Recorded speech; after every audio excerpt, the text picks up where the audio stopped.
Hello friends, welcome to a new topic, factoring in financial services in the subject Indian financial system. So let us understand what are the features of factoring, post a small introduction into factoring. So factoring എന്ന് പറഞ്ഞാൽ അതിന്റെ ഒരു ഡെഫിനിഷനിൽ നിന്ന് നമുക്ക് ആരംഭിക്കാം. Introduction ആകുമ്പോൾ അതിന്റെ meaning ഡെഫിനിഷനൊക്കെ നമ്മൾ മനസ്സിലാക്കിയിരിക്കണം. ഫാക്ടറിംഗ് ഡെഫിനിഷൻ പോകുന്നത് it is a purchase by an organization called the factor. It's a purchase by an organization called the factor. എന്തിന്റെ purchase ആണ്? Of receivables owed to manufacturers or distributors by their customers. എന്താണ് purchase ചെയ്യുന്നത്? Receivables owed to manufacturers or distributors by their customers. അപ്പോൾ factoring എന്ന് പറയുന്നത് it is a purchase by an organization called factor of receivables owed to manufacturers or distributors by their customers, with the factor assuming full collection and credit responsibilities. അപ്പോൾ മൂന്ന് തലങ്ങളാണ് അല്ലെങ്കിൽ മൂന്ന് stages ആണ് factoring എന്ന് പറയുന്ന പ്രോസസ്സിന്റെ ഡെഫിനിഷനിൽ വരുന്നത്. മൂന്ന് റീസൺസ് ആണ് അല്ലെങ്കിൽ മൂന്ന് സ്റ്റേജസ് ആണ് ഫാക്ടറിംഗ് എന്ന് പറയുന്ന പ്രോസസ്സിൽ നമ്മൾ വരുന്നത്. ആദ്യത്തേത് there is an organization called factor. Factor എന്ന് പറയുന്ന ഒരു ഓർഗനൈസേഷൻ ആണ്. And what does this organization do? It purchases. What does it purchase? It purchases receivables owed to manufacturers or distributors by their customers. ഒരു മാനുഫാക്ചറർക്കോ ഒരു ഡിസ്ട്രിബ്യൂട്ടർക്കോ അവരുടെ കസ്റ്റമേഴ്സിന്റെ കയ്യിൽ നിന്നും കിട്ടാനുള്ള തുക, ഇതാണ് പർച്ചേസ് ചെയ്യുന്നത്. ഇതാണ് റിസീവബിൾ. റിസീവബിൾ എന്ന് പറഞ്ഞാൽ നമുക്കറിയാം, ഒരാൾ മറ്റൊരാൾക്ക് ഒരു കമേഴ്ഷ്യൽ ബിസിനസ് ആകുമ്പോൾ ഒരു സ്ഥാപനം മറ്റൊരു സ്ഥാപനത്തിന് കൊടുക്കാനുള്ള തുക കിട്ടാനുള്ള സ്ഥാപനത്തെ സംബന്ധിച്ചിടത്തോളം റിസീവബിൾ ആണ്. ഈ റിസീവബിൾ ആണ് ഫാക്ടർ പർച്ചേസ് ചെയ്യുന്നത്. ഫാക്ടർ പർച്ചേസ് ചെയ്യുമ്പോൾ ആ റിസീവബിൾ കളക്ട് ചെയ്യേണ്ട റെസ്പോൺസിബിലിറ്റിയും അതുമായി ബന്ധപ്പെട്ടുള്ള ക്രെഡിറ്റ് റെസ്പോൺസിബിലിറ്റിയും ഫാക്ടറിൻ്റെതാണ്. കളക്ട് ചെയ്യാനുള്ള റെസ്പോൺസിബിലിറ്റി നമുക്ക് ഈസി ആയിട്ട് മനസ്സിലായി. നമ്മൾ വേണം ചെന്നത് വാങ്ങിക്കാൻ, ഫാക്ടർ ചെന്ന് വേണം അത് വാങ്ങിക്കാൻ. എമൗണ്ട് ഡ്യൂ ആർക്കാണോ ഉള്ളത് ആ കമ്പനി അല്ല ഇനി അത് വാങ്ങിക്കാൻ ചെയ്യുക. കാരണം ഫാക്ടർ ആ റിസീവബിൾസ് എല്ലാം വാങ്ങിച്ചു കഴിഞ്ഞു. ഫാക്ടറാണ് കളക്ഷൻ റെസ്പോൺസിബിലിറ്റി. അത് മാത്രമല്ല ഫാക്ടറിൻ്റെതാണ് ക്രെഡിറ്റ് റെസ്പോൺസിബിലിറ്റി. ക്രെഡിറ്റ് റെസ്പോൺസിബിലിറ്റി എന്ന് പറഞ്ഞാൽ എന്താണ്? പണം അഥവാ തരാതെ പോയി കഴിഞ്ഞാൽ അതൊരു ബാഡ് ഡെറ്റ് ആവും. ആ റെസ്പോൺസിബിലിറ്റിയും ഫാക്ടറിൻ്റെതാണ്. അപ്പൊ ഇതാണ് ഫാക്ടറിംഗ് എന്ന് പറയുന്ന definition. Factoring is a service which involves purchase by an organisation called the factor. Purchase by the factor എന്ന് പറഞ്ഞാൽ നമുക്ക് മനസ്സിലാക്കണം ഫാക്ടർ ഒരു ഓർഗനൈസേഷൻ നമ്മൾ ചിന്തിക്കുക. So factoring is a service which involves purchasing of receivables due to manufacturers or distributors by their customers. Receivables ആണ് purchase ചെയ്യുന്നത്.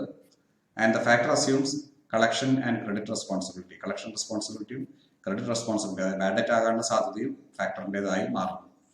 ചുരുക്കി പറഞ്ഞു കഴിഞ്ഞാൽ മറ്റു പേഴ്സിൽ പറഞ്ഞാൽ factor is a financial institution which manages the collection of accounts receivables of a business firm. ഒരു business ഫേമിന്റെ അക്കൗണ്ട്സ് റിസീവബിൾസ് മാനേജ് ചെയ്യുന്ന ഒരു ഇൻസ്റ്റിറ്റ്യൂഷനാണ് ഫാക്ടർ, അല്ലെങ്കിൽ പർച്ചേസ് ചെയ്യുന്ന ഒരു ഇൻസ്റ്റിറ്റ്യൂഷനാണ് factor. He also bears the credit risk associated with. Credit risk ആണ് ഞാൻ നേരത്തെ പറഞ്ഞത്. ബാഡ് ഡെറ്റ്സ് ഒക്കെ ആയി കഴിഞ്ഞാൽ അതിന്റെ റിസ്ക് ആ സെല്ലർക്കില്ല. Seller has already sold it to the factor. അപ്പോൾ ഗുഡ്സ് സെല്ലർ എന്ത് ചെയ്തു? ഗുഡ്സ് സെല്ലർ ബയർക്ക് കൊടുത്തു. ബിൽസ് എന്ത് ചെയ്തു? ബിൽസ് സെല്ലർ ഫാക്ടർക്കും കൊടുത്തു. ഫാക്ടറെ സംബന്ധിച്ചിടത്തോളം, ഈ സെല്ലറെ സംബന്ധിച്ചിടത്തോളം എവിടെയും റിസ്ക് ഇല്ല. ഈ റിസ്കുകളെല്ലാം ഫാക്ടർ ബെയർ ചെയ്യും. ഫാക്ടറിംഗ് ഒരു ഫണ്ട് ബേസ്ഡ് ഫിനാൻഷ്യൽ ആക്ടിവിറ്റി ആണ്. ഫാക്ടറിന്റെ ഫണ്ടിങ് എന്ന് പറയുന്നത് ഫാക്ടർ ഈ ക്രെഡിറ്റ് അല്ലെങ്കിൽ അക്കൗണ്ട്സ് റിസീവബിൾസ് വാങ്ങുന്നത് ഒരു പണം കൊടുത്തിട്ടാണ്, അല്ലെ? ഫാക്ടർ റിസീവബിൾസ് ഒരു സെല്ലറുടെ കയ്യിൽ നിന്നും ഫാക്ടർ വാങ്ങിക്കുന്നത് ഫാക്ടർ ഫണ്ട്സ് കൊടുത്തിട്ടാണ്. ഫണ്ട് എന്ന് പറയുന്നത് ചിലപ്പോൾ ആ ബില്ലിന്റെ പേയ്മെന്റ് തന്നെയായിരിക്കും. ബില്ലിന്റെ പേയ്മെന്റ് ഫാക്ടർ ആദ്യമേ കൊടുക്കും. കുറച്ചൊരു പോർഷൻ ഡിഡക്ട് ചെയ്തിട്ടേ കൊടുക്കുകയുള്ളൂ. ഫാക്ടർക്ക് കമ്മീഷൻ വേണം, കൊടുക്കുകയുള്ളൂ. അപ്പൊ അത്രയും ഫാക്ടറുടെ ഫണ്ട് അങ്ങോട്ട് പോകുന്നുണ്ട്. അപ്പൊ ഇതുകൊണ്ടാണ് ഇതിനെ ഒരു ഫണ്ട് ബേസ്ഡ് ഫിനാൻഷ്യൽ സർവീസ് ആയി കണക്കാക്കുന്നത്. ഇനി ഫാക്ടറിംഗിന്റെ ഫീച്ചേഴ്സ് എന്തെല്ലാമാണെന്ന് നമുക്ക് മനസ്സിലാക്കാം. ഫാക്ടറിംഗ് എന്താണ്, അതിന്റെ മീനിങ്, ഡെഫിനിഷൻ, ഇൻട്രൊഡക്ഷൻ ഒക്കെ നമ്മൾ കണ്ടു കഴിഞ്ഞു. ഫാക്ടറിന്റെ മീനിങ്, ഫീച്ചേഴ്സ് എന്താണെന്ന് നമുക്ക് മനസ്സിലാക്കാം. ഫാക്ടറിംഗ് ഒരു മെത്തേഡ് ഓഫ് ഫിനാൻസിങ് ആണ്. അതോടൊപ്പം തന്നെ ഒരു ഫിനാൻഷ്യൽ സർവീസും കൂടെയാണ്. ഫിനാൻഷ്യൽ സർവീസ് ആണ് കാരണം മറ്റൊരാൾക്ക് വേണ്ട കളക്ഷൻ ജോലിയും ക്രെഡിറ്റ് റിസ്ക് ബെയർ ചെയ്യുന്ന ജോലിയും ഫാക്ടർ എടുക്കുന്നു. അതുകൊണ്ട് അതൊരു സർവീസ് ആണ്. ഒരു മെത്തേഡ് ഓഫ് ഫിനാൻസിങ് ആണ് കാരണം ഫാക്ടർ കൊടുക്കുന്ന ഫണ്ട്സ് കയ്യിൽ കിട്ടുന്ന സെല്ലർ എന്ത് ചെയ്യുന്നു? സെല്ലർക്ക് പിന്നെ ഫണ്ട്സിന് വേണ്ടി വെയിറ്റ് ചെയ്യേണ്ട ആവശ്യമില്ല. സെല്ലർ ബയറുടെ കയ്യിൽ നിന്ന് ഫണ്ട് വെയിറ്റ് ചെയ്യേണ്ട ആവശ്യമില്ല. സെല്ലർക്ക് ഓൾറെഡി ഫണ്ട്സ് ഫാക്ടറിന്റെ കയ്യിൽ നിന്ന് കിട്ടി. ബിൽസ് കളക്ട് ചെയ്യുന്ന ജോലിയൊക്കെ ഫാക്ടർ നോക്കിക്കോളൂ. അപ്പോൾ സെല്ലറെ സംബന്ധിച്ചിടത്തോളം ഒരു മെത്തേഡ് ഓഫ് ഫിനാൻസിങ്, ഫണ്ടിങ് കിട്ടുന്ന ഒരു രീതി കൂടിയാണ് ഫാക്ടറിംഗ് എന്ന് പറയുന്നത്. ഇമ്മീഡിയറ്റ് ആയിട്ട് ഫണ്ട്സ് അവൈലബിൾ ആകുന്ന രീതി കൂടിയാണ് ഫാക്ടറിംഗ് എന്ന് പറയുന്നത്. പിന്നെ ഫാക്ടറും അയാളുടെ ക്ലയന്റും തമ്മിൽ, ഫാക്ടറും അതായത് സെല്ലറും തമ്മിൽ ഒരു കോൺട്രാക്ച്വൽ അഗ്രിമെന്റ് ഉണ്ട്, ഒരു ലീഗൽ റിലേഷൻഷിപ്പ് അവിടെയുണ്ട്. So there is A contractual agreement between factor and client. Factoring is A continuous arrangement. അപ്പോൾ ഒന്നിലധികം ബില്ലുകൾ വരും, ഒരൊറ്റ ബില്ല് മാത്രമായിരിക്കില്ല, ഒരു പർട്ടിക്കുലർ പീരിയഡിലേക്ക് വേണ്ടിയായിരിക്കും ഫാക്ടറിംഗ് വരുന്നത്. അപ്പൊ അങ്ങനെ വന്നു കഴിയുമ്പോൾ ആ കാലയളവിൽ നടക്കുന്ന എല്ലാ സെയിലിനും ഫാക്ടർ റെസ്പോൺസിബിലിറ്റി ഏറ്റെടുക്കുന്നുണ്ട്. അപ്പൊ അതൊരു കണ്ടിന്യൂയിങ് അറേഞ്ച്മെന്റ് ആണ്, ഒരു വൺ ഓഫ് അറേഞ്ച്മെന്റ് അല്ല, ഒരു കണ്ടിന്യൂയിങ് അറേഞ്ച്മെന്റ് ആണ് ഫാക്ടറിംഗ് എന്ന് പറയുന്നത്. അടുത്തത് factoring involves outright sale of the client's debts by the client to the factor. Factoring എന്ന് പറയുന്ന ഒരു സെയിൽ അതിൽ ഇൻവോൾവ് ആണ്. എന്താണ് സെയിലിൽ വരുന്നത്? Accounts receivables. എ എന്ന് പറയുന്ന കമ്പനിക്ക് മാർക്കറ്റിൽ നിന്ന് പിരിഞ്ഞു കിട്ടാനുള്ള തുകകൾ മുഴുവൻ എ എന്ന് പറയുന്ന കമ്പനി ബി എന്ന് പറയുന്ന ഫാക്ടർക്ക് വിൽക്കുകയാണ്, കൈമാറുകയില്ല, വെറുതെ ട്രാൻസ്ഫർ ചെയ്യുകയില്ല, ഫോർ എ കൺസിഡറേഷൻ ഇത് കൊടുക്കുകയാണ്. So it involves outright sale of the client's debts by the client to the factor.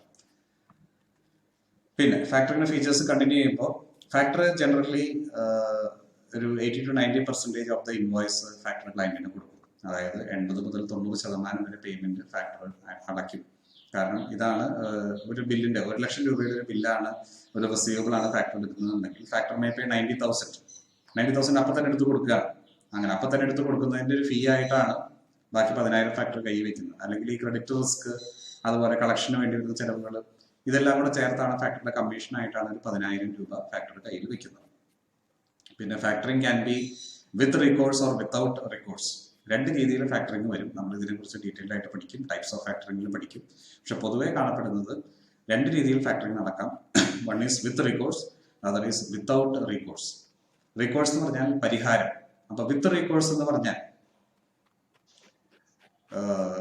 Buyer, സെല്ലറുടെ കയ്യിൽ നിന്ന് ഗുഡ്സ് വാങ്ങിച്ചിട്ടുള്ള ബയർ പേയ്മെന്റ് നടത്തിയില്ലെങ്കിൽ ഫാക്ടർക്ക് പരിഹാരത്തിനായിട്ട് സെല്ലറുടെ അടുത്ത് പോകാം. ഇതാണ് വിത്ത് recourse.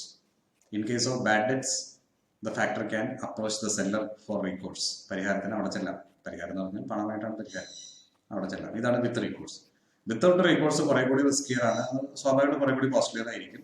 Without recourse, bad debts വന്നാൽ പരിഹാരത്തിനായിട്ട് സെല്ലറുടെ അടുത്ത് പോകേണ്ട കാര്യമില്ല, അവിടെ വിത്തൗട്ടാണ്. റിക്കോഴ്സ് വിത്തൗട്ടായി മാറി. അപ്പൊ റിക്കോഴ്സ് ഇല്ല. ബാഡ് ഡെറ്റ് സെല്ലറുടെ കയ്യിൽ നിന്ന് ബയർക്ക് ബാഡ് ഡെറ്റ്സ് വന്നു കഴിഞ്ഞാൽ ഫാക്ടർക്ക് സെല്ലറുടെ അടുത്ത് പരിഹാരത്തിനായിട്ട് ചെല്ലാൻ പറ്റില്ല. ഇതാണ് വിത്തൗട്ട് റീകോഴ്സ് എന്ന് പറയുന്നത്. 0.7 factor may assume the duties of collection of accounts receivables. അതായത് കളക്ഷൻ റെസ്പോൺസിബിലിറ്റിയും ഫാക്ടറിൻ്റെതായി മാറുകയാണ്. ഫാക്ടർ ബില്ല് മാത്രം വാങ്ങി കയ്യിൽ വെച്ചിരുന്നാൽ പോരാ. ഫാക്ടർ ഈ ബിൽസ് കിട്ടാൻ വേണ്ടി ഫോളോ അപ്പ് നടത്തേണ്ടി വരും, റിമൈൻഡേഴ്സ് അയക്കേണ്ടി വരും. അവർ തരാമെന്ന് പറയും, ചിലപ്പോൾ ഡിലേ ഉണ്ടാവും, അത് ബെയർ ചെയ്യേണ്ടി വരും, വീണ്ടും ഫോളോ അപ്പ് ചെയ്യേണ്ടി വരും. അപ്പൊ അതുകൊണ്ടാണ് പറയുന്നത് കളക്ഷൻ എന്ന് പറയുന്ന ജോലി ഫാക്ടറുടേതായി മാറുന്നു. അതുപോലെ sales ledger management. Sales ledger management എന്ന് പറഞ്ഞാൽ സെല്ലറുടെ books of accounts factor manage ചെയ്യും. ഇതെന്തിനാണ് സെല്ലറുടെ books of accounts factor manage ചെയ്യണമെന്ന് പറഞ്ഞു കഴിഞ്ഞാൽ, ചിലപ്പോൾ പേയ്മെന്റ് പാർട്ട് പേയ്മെന്റ്സ് വരും. അപ്പൊ നമുക്ക് പാർട്ട് പേയ്മെന്റ് വകയിരുത്താൻ പറ്റുള്ളൂ, ബാക്കി പേയ്മെന്റ് സ്റ്റിൽ ഡ്യൂ ആയിരിക്കും. അപ്പൊ ഒരു കണ്ടിന്യൂയിങ് പ്രോസസ് ആകുമ്പോൾ പേയ്മെന്റ്സ് വരും, പാർട്ട് പേയ്മെന്റ്സ് വരും, ഡ്യൂസ് എപ്പോഴും ഉണ്ടായിക്കൊണ്ടിരിക്കും. കിട്ടുമ്പോൾ അത് വരവ് വെക്കേണ്ടി വരും. അപ്പൊ അതുകൊണ്ട് സെല്ലറുടെ ബുക്സ് ഓഫ് അക്കൗണ്ട്സ്, റിസീവബിൾസുമായി ബന്ധപ്പെട്ടുള്ള books of accounts sales ledger manage ചെയ്യുന്നത് ഫാക്ടർ ആയിത്തീരുന്നു. അപ്പൊ ഫാക്ടർ പേയ്മെന്റ് ആദ്യമേ കൊടുത്തതോടെ ഫാക്ടറുടെ ഉത്തരവാദിത്തങ്ങൾ തീരുന്നില്ല. ഫാക്ടർ ഇൻഫാക്ട് ചെയ്യുന്ന അതിലും വലിയ കുറച്ച് കാര്യങ്ങൾ കൂടി ചെയ്യുന്നുണ്ട്. പെൻഡിങ് ആയിട്ടുള്ള ഡെറ്റ്സിന്റെ കളക്ഷൻ ഫാക്ടർ എടുക്കുന്നു, ഒന്നാമത്തെ കാര്യം.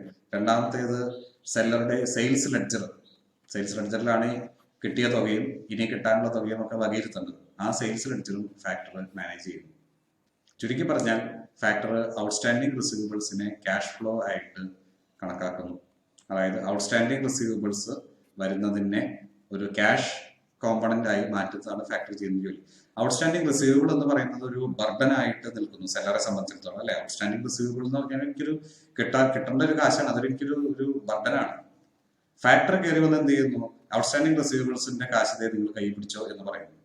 എന്നെ സംബന്ധിച്ചിടത്തോളം സുഖമായി, എനിക്ക് കുറച്ച് പൈസ കുറഞ്ഞാലും കുഴപ്പമില്ല, എനിക്ക് ക്യാഷ് ഫ്ലോ കറക്റ്റ് ആയിട്ട് കിട്ടിക്കൊണ്ടിരിക്കുന്നു, എന്റെ ബിസിനസ്സിന് അത് എസെൻഷ്യലാണ്. അപ്പൊ അങ്ങനെ വരുമ്പോൾ ഫാക്ടർ എന്ന് പറയുന്ന ആൾ കയറി വന്ന് ഔട്ട്സ്റ്റാൻഡിംഗ് റിസീവബിൾ എന്ന് പറയുന്ന ഒരു ബാധ്യതയെ എനിക്കൊരു പോസിറ്റീവ് ബെനിഫിറ്റ് ആയ ക്യാഷ് ഫ്ലോ ആയിട്ട് മാറ്റുന്നു. അപ്പൊ ഇതിനാണ് നമ്മൾ പറയുന്നത് factor converts outstanding receivables into cash flow എന്ന് പറയുന്നത്. ഇതാണ് ഫാക്ടറിങ്ങിന്റെ ഫീച്ചേഴ്സ്, 8 ഫീച്ചേഴ്സ് നമ്മൾ മനസ്സിലാക്കാം. ഫാക്ടറിംഗ് പ്രൊസീജിയറിലേക്ക് നമുക്ക് കിടക്കാം. ഫാക്ടറിംഗ് പ്രൊസീജിയർ എന്ന് പറയുന്നത് ഫാക്ടറിംഗിൽ എത്ര പേരുണ്ടെന്ന് നമ്മൾ ആദ്യം മനസ്സിലാക്കുക. ഫാക്ടറിംഗിൽ 3 പേരാണുള്ളത്. ഒന്ന് ഫാക്ടർ എന്ന് പറയുന്ന ഇടനിലക്കാരൻ, 2 സെല്ലർ, അതായത് ഫാക്ടറിന്റെ ക്ലയന്റ് ആണ് സെല്ലർ, ഗുഡ്സ് വിൽക്കുന്ന ആൾ. ഇതേ ഗുഡ്സ് വിൽക്കുന്ന ആൾ തന്നെയാണ് അക്കൗണ്ട്സ് റിസീവബിൾസും ഫാക്ടറിന് സെയിൽ ചെയ്യുന്ന ആൾ. അപ്പൊ പൊതുവെ സെല്ലർ എന്ന് പറയുന്ന ആള് 3-ാം പാർട്ടിയായ ബയർക്കും സെല്ലറാണ്, അക്കൗണ്ട്സ് റിസീവബിൾ വാങ്ങുന്ന ഫാക്ടറിനും സെല്ലറാണ്. അപ്പോൾ ആദ്യത്തേത് ഗുഡ്സ് മാനുഫാക്ചർ ചെയ്ത് വിൽക്കുന്ന ആളായ സെല്ലർ, അതായത് ഫാക്ടറിന്റെ ക്ലയന്റ് എന്നും കൂടി അറിയപ്പെടുന്നു. ഇതാണ് ആദ്യത്തെ പാർട്ടി. രണ്ടാമത്തെ പാർട്ടി ബയർ. ആരാണോ നമ്മളുടെ സെല്ലർ, മാനുഫാക്ചറർ, ടാറ്റ കമ്പനിയുടെ ബയർ എന്ന് പറയുന്നത് വേറൊരു ചെറിയ കമ്പനി ആയിരിക്കാം എന്ന് പറയുന്ന ബയർ എന്ന് പറയുന്ന രണ്ടാമത്തെ പാർട്ടി. ബയറുടെ കയ്യിൽ നിന്ന് കിട്ടാനുള്ള തുക പിരിച്ചെടുക്കാനുള്ള ഉത്തരവാദിത്വം സെല്ലറുടെ കയ്യിൽ നിന്നും കയ്യോടെ കാശ് കൊടുത്ത് വാങ്ങിക്കുന്ന ഇടയിൽ നിൽക്കുന്ന ആളാണ് ഫാക്ടർ, 3-ാമത്തെ ആളായ ഫാക്ടർ എന്ന് പറയുന്നത്. സെല്ലർ എപ്പോഴും ഫാക്ടറിന്റെ ക്ലയന്റ് ആണ്. അപ്പോൾ ഇതാണ് ഫാക്ടറിങ്ങിലെ 3 പാർട്ടീസ്. 1 സെല്ലർ, 2 ബയർ, 3-ാമത്തേത് ഫാക്ടർ. സെല്ലർ എന്ന് പറയുന്ന ആള് ഫാക്ടറിന്റെ ക്ലയന്റ് ആണ്. സെല്ലർ 2 രീതിയിൽ സെല്ലറാണ്. ഒന്ന്, അയാള് മറ്റൊരു കമ്പനിക്ക് ഗുഡ്സ് സെയിൽ ചെയ്തിട്ടുണ്ട്, അങ്ങനെ ആദ്യം സെല്ലറാകും. ഇതുകൂടാതെ ഇയാളുടെ അക്കൗണ്ട്സ് റിസീവബിൾസ്, വിറ്റ കമ്പനിയിൽ നിന്ന് കിട്ടാനുള്ള കാശിന്റെ കണക്ക് അത്രയും കൂടി ഫാക്ടർക്കും വിറ്റിട്ടുണ്ട്. അപ്പോൾ സെല്ലർ എന്ന് പറയുന്നതാണ് 2 രീതിയിലും സെല്ലറായി മാറും. ക്ലയന്റ് ആയ സെല്ലർ ഫാക്ടറുമായിട്ട് ഒരു ഫോർമൽ റിലേഷൻഷിപ്പിന് വേണ്ടിയിട്ട് ഒരു അഗ്രിമെന്റിൽ എൻ്റർ ചെയ്യുന്നു. ഒരു ലീഗൽ റിലേഷൻഷിപ്പ് ഉണ്ട്. ആ ലീഗൽ റിലേഷൻഷിപ്പ് ബയറും സെല്ലറും തമ്മിലുള്ള റിലേഷൻഷിപ്പാണ്. ഇവിടെ ഫാക്ടർ ബയറാണ്, seller as usual goods sale ചെയ്ത ആളാണ്. ക്ലയന്റ് ആയ സെല്ലറാണ് ഇവിടെയും സെല്ലറായി മാറുന്നത്. നമ്മൾ നേരത്തെ പറഞ്ഞ പോയിന്റാണ്. ഗുഡ്സ് വാങ്ങൽ വിൽപ്പനയിൽ തന്നെ അയാൾ സെല്ലറാണ്. അതുകൂടാതെ ഫാക്ടറിന് അയാൾ അക്കൗണ്ട്സ് റിസീവബിൾ വിൽക്കുമ്പോഴും അയാൾ സെല്ലറാണ്. അപ്പോൾ സെല്ലറും ഫാക്ടറും തമ്മിൽ, അല്ലെങ്കിൽ സെല്ലറും ക്ലയന്റും തമ്മിൽ, അല്ലെങ്കിൽ ഫാക്ടറും ക്ലയന്റും തമ്മിൽ ഒരു ലീഗൽ റിലേഷൻഷിപ്പ് ഉണ്ടായിരിക്കും. ഒരു ലീഗൽ റിലേഷൻഷിപ്പ്, ഒരു അഗ്രിമെന്റ് ബേസിസിൽ ഒരു ലീഗൽ റിലേഷൻഷിപ്പ് ഉണ്ടായിരിക്കും. ബയർ സെല്ലർ തമ്മിലുള്ള ഒരു ബന്ധമാണ് ഫാക്ടറും ഫാക്ടറിന്റെ ക്ലയന്റ് ആയ സെല്ലറും തമ്മിൽ ഉള്ളത്. സെല്ലർ എന്ത് ചെയ്യുന്നു? ഗുഡ്സ് നേരിട്ട് ബയർക്ക് അയക്കുന്നു. ഇവിടുന്ന് ശ്രീലങ്കയിൽ ഇരിക്കുന്ന ബയർക്ക് ഇവിടുന്ന് ഗുഡ്സ് നേരിട്ട് അയക്കുന്നു. എന്നിട്ട് സെല്ലർ എന്ത് ചെയ്യുന്നു? സാധാരണഗതിയിൽ ഗുഡ്സിന്റെ ഒപ്പമോ ഗുഡ്സിന്റെ പുറകെയോ ബില്ലും നമ്മൾ ബയർക്ക് അയക്കേണ്ടതാണ്, അല്ലേ? ഒരു സാധനം വാങ്ങിച്ചാൽ ബില്ല് നമ്മൾ അയക്കണമല്ലോ വാങ്ങിയ ആൾക്ക്. അതിന് പകരം സെല്ലർ എന്ത് ചെയ്യുന്നു? ആ ബില്ല് അങ്ങനെ തന്നെ എടുത്തിട്ട് ഫാക്ടറിന് അയച്ചു കൊടുക്കുന്നു. ഫാക്ടർ എന്ത് ചെയ്യുന്നു? ബില്ലിന്റെ ഒരു 90% പേയ്മെന്റ് ഉടനെ തന്നെ സെല്ലർക്ക് കൊടുക്കുന്നു. എന്താ, നിങ്ങൾ അതിന് 90% പേയ്മെന്റ് പിടിച്ച് ഉടനെയാണ് കൊടുക്കുന്നത്, അല്ലേ? അത് നമ്മൾ ചിന്തിക്കണം. മറ്റേത് ശ്രീലങ്കയിൽ പോയി സാധനം കിട്ടി അതിന്റെ കണക്കുകളെല്ലാം നോക്കി അത് ഗുഡ്സ് ഓക്കെ ആണെന്ന് നോക്കിയിട്ട് പിന്നെ അതിന് ശേഷം അവിടെ നിന്ന് വേണം പേയ്മെന്റ് വരാൻ. ഗുഡ്സ് കൊടുത്ത് ശ്രീലങ്ക എത്താൻ തന്നെ 15 ദിവസം എടുക്കുന്നു. അവിടെ ചെന്ന് ഗുഡ്സ് ഇൻസ്പെക്ട് ചെയ്യാൻ 10 ദിവസം എടുക്കുന്നു. പേയ്മെന്റ് അടക്കാൻ 5 ദിവസം എടുക്കുന്നു. അപ്പോൾ 15, 10, 25, 30 ദിവസം എടുക്കുന്നു പേയ്മെന്റ് കിട്ടാൻ. അത് നേരെ ബിൽസ് ബയർക്ക് കൊടുത്താൽ, ഇവിടെ ബയർക്ക് ബിൽസ് കൊടുക്കുന്നുണ്ടോ? ഇല്ല. ആർക്കാണ് ബിൽസ് കൊടുക്കുന്നത്? ഫാക്ടറിനാണ് കൊടുക്കുന്നത്. ഫാക്ടർ അപ്പം തന്നെ പേയ്മെന്റ് കൊടുക്കുന്നു. പക്ഷെ ഒരു 10% കുറവേ കൊടുക്കുന്നുള്ളൂ. ഇതാണ് ഫാക്ടറിന്റെ ഒരു എസൻസ് എന്ന് പറയുന്നത്. അപ്പൊ ബില്ല് കിട്ടുന്ന ഫാക്ടർ എന്ത് ചെയ്യുന്നു? ബില്ല് കിട്ടുന്ന ഫാക്ടർ ഇനി ഈ ബിൽസിന്റെ ബന്ധപ്പെട്ട കളക്ഷൻ ജോലികളെല്ലാം ആ ഫാക്ടർ നോക്കേണ്ടതാണ്. ഇതാണ് ഫാക്ടറിംഗ് പ്രോസസ് എന്ന് പറയുന്നത്. ഫാക്ടറിംഗിന്റെ പ്രൊസീജിയർ തുടർന്ന് നമ്മൾ മനസ്സിലാക്കുകയാണെങ്കിൽ, ഈ പ്രസ്തുത വാങ്ങിച്ച ബിൽസുമായി ബന്ധപ്പെട്ടുള്ള ബാഡ് ഡെറ്റിന്റെ റിസ്ക് ഫാക്ടറിനെയാണ്. വാങ്ങിയ ആള് ചിലപ്പോൾ ശ്രീലങ്കക്കാരൻ, ചിലപ്പോൾ നമുക്ക് പണം, ശ്രീലങ്കയോ എനി അതർ കൺട്രി, ഒരു എക്സാമ്പിൾ പറഞ്ഞതേ ഉള്ളൂ, ചിലപ്പോൾ നമുക്ക് പണം തരാതിരിക്കാം. പല സാഹചര്യങ്ങളുണ്ടാകും, ബിസിനസ് അല്ലേ, പല സാഹചര്യങ്ങളിൽ പണത്തിന് ഡിലേസ് ഒക്കെ വന്നേക്കാം, പറഞ്ഞ ഡേറ്റ് കഴിയാം, തരാതെ ഇരിക്കാൻ തന്നെ സാധ്യതയുണ്ട്. അപ്പൊ അങ്ങനെ വരുമ്പോൾ ആ റിസ്ക് ബെയർ ചെയ്യുന്നത് ഫാക്ടറാണ്. ക്ലയന്റിന്റെ സെയിൽസ് ലെഡ്ജർ മാനേജ് ചെയ്യുന്ന ഫാക്ടറാണ്. ഇതിന് മുൻപത്തെ പേയ്മെന്റ്സ് വരുമ്പോൾ അതും വരവ് വയ്ക്കണം. ഈ പേയ്മെന്റിന്റെ പകുതി വരുമ്പോൾ അതും വരവ് വയ്ക്കണം. അപ്പൊ ആ സെയിൽസ് ലെഡ്ജർ മാനേജ്മെന്റ് ഫാക്ടർ ചെയ്യുന്നു. ഫാക്ടറിന്റെ ഫീ എന്ന് പറയുന്നത് മൊത്തം റിസീവബിൾസിന്റെ ഒരു സർട്ടൺ പെർസെന്റേജ് ആയിരിക്കും. നമ്മൾ നേരത്തെ പറഞ്ഞാൽ 1 ലക്ഷം രൂപയുടെ ബില്ലാണെങ്കിൽ 10% ഫാക്ടറിന്റെ ഫീ ആണ്. ബില്ലിന്റെ ഫേസ് വാല്യൂ 1 ലക്ഷം ആണെങ്കിൽ 10% ഫാക്ടറിന്റെ ഫീ ആണ്. അപ്പൊ അത്രയും ഫീസാണ് ഫാക്ടർ എടുക്കുന്നത്. ഫാക്ടറിങ് സാധാരണഗതിയിൽ ഫാക്ടറിങ് അഗ്രിമെന്റ്, ഫാക്ടറും ക്ലയന്റുമായിട്ടുള്ള ഒരു ബന്ധം സാധാരണഗതിയിൽ ആ അഗ്രിമെന്റ് 1 വർഷത്തേക്കാണ് വെക്കാറ്. ഓട്ടോമാറ്റിക്കലി അത് റിന്യൂ ആകുന്നതാണ് പതിവ്. മുൻപേ നോട്ടീസ് കൊടുത്തിട്ട് നമുക്ക് അതിൽ നിന്ന് ഒഴിയാനും സാധിക്കും. സാധാരണ ഇപ്പം നമ്മൾ വീട് വാടകയ്ക്കുന്ന അഗ്രിമെന്റ് പോലെ തന്നെ ഓട്ടോമാറ്റിക്കലി അത് റിന്യൂ ചെയ്ത് പോകും. എന്തെങ്കിലും പ്രത്യേക സാഹചര്യങ്ങളെല്ലാം അവസാനിപ്പിക്കണമെങ്കിൽ 2 സൈഡിലേക്കും നോട്ടീസ് കൊടുത്ത് 2 സൈഡിൽ നിന്നും വേണമെങ്കിൽ അഗ്രിമെന്റ് ടെർമിനേറ്റ് ചെയ്യാം. ഇതാണ് ഫാക്ടറിങ്ങിന്റെ പ്രൊസീജിയർ എന്ന് പൊതുവെ പറയും. ഇന്ത്യയെ സംബന്ധിച്ചിടത്തോളം ഫാക്ടറിങ് ആരംഭിക്കുന്നത് 1988-ലാണ്. കല്യാണസുന്ദരം കമ്മിറ്റി എന്ന് പറയുന്ന കമ്മിറ്റിയുടെ റെക്കമെൻഡേഷൻസിന്റെ അടിസ്ഥാനത്തിലാണ് ഫാക്ടറിങ് ഇന്ത്യയിൽ തുടങ്ങിയിട്ടുള്ള. ഒരുപാട് പ്രായമായിട്ടില്ല ഇന്ത്യയിൽ ഫാക്ടറിങ് വന്നിട്ട്. ഏകദേശം 10-13 വർഷമേ ഇന്ത്യയിലായിട്ടുള്ളൂ ഫാക്ടറിങ് തുടങ്ങിയിട്ട്. ആദ്യം തന്നെ കമേഴ്ഷ്യൽ ബാങ്കുകളാണ് ഫാക്ടറിങ് ആരംഭിച്ചത്. SBI ആണ് ആസ് യൂഷ്വൽ. SBI പല കാര്യങ്ങളും നന്നായിരിക്കുന്നത്. SBI ആണ് ഫാക്ടറിങ് ആദ്യമായിട്ട് ആരംഭിച്ചത്. SBI commercial and factoring service limited എന്ന് പറയുന്ന ഒരു സബ്സിഡിയറി ആയിട്ടാണ് സ്റ്റേറ്റ് ബാങ്ക് ഓഫ് ഇന്ത്യ ഇന്ത്യയിൽ ഫാക്ടറിങ് ആരംഭിച്ചത്. തുടർന്ന് Canara bank, can bank factors, ICICI ഇവരൊക്കെ ഫാക്ടറിങ് സർവീസ് ആരംഭിച്ചു. വിദേശങ്ങളിലെ പോലെ USA, UK പോലെ ഒരു വലിയ പ്രചാരം ഫാക്ടറിങ്ങിന് ഇന്ത്യയിൽ അത്ര പോപ്പുലർ ആയ ഒരു ബിസിനസ് ഇടപാടല്ല ഫാക്ടറി. വരും കാലങ്ങളിൽ അത് അങ്ങനെ ആകുമെന്ന് നമുക്ക് പ്രതീക്ഷിക്കാം. പൊതുവെ ക്രെഡിറ്റും അതുമായി ബാഡ് ഡെറ്റും അതുമായി ബന്ധപ്പെട്ടുള്ള റിസ്കുകളും പൊതുവെ ഇന്ത്യൻ ബിസിനസ്സിൽ അത്ര ഒരു വലിയ നല്ല കാര്യമായിട്ടോ അതൊരു പ്രോഫിറ്റബിൾ ബിസിനസ് ആയിട്ടോ കണക്കാക്കാത്തത് കൊണ്ടായിരിക്കാം. അപ്പൊ ഇത്രയുമാണ് ഫാക്ടറിങ്ങുമായി ബന്ധപ്പെട്ടുള്ള ഇനീഷ്യൽ ഇൻട്രൊഡക്ഷൻ, ഫീച്ചേഴ്സ്, ഇന്ത്യൻ കോണ്ടെക്സ്റ്റിലെല്ലാം നമ്മൾ മനസ്സിലാക്കേണ്ടത്. അടുത്ത ക്ലാസ്സിൽ നമ്മൾ ഫാക്ടറിങ്ങിന്റെ അഗ്രിമെന്റ്, ഫാക്ടറിങ്ങിന്റെ ഫംഗ്ഷൻസ് എന്തൊക്കെയാണ് എന്ന് നമുക്ക് അടുത്ത ക്ലാസ്സിൽ മനസ്സിലാക്കാം. 5.16-ൽ. Until we meet up for that, goodbye and thank you.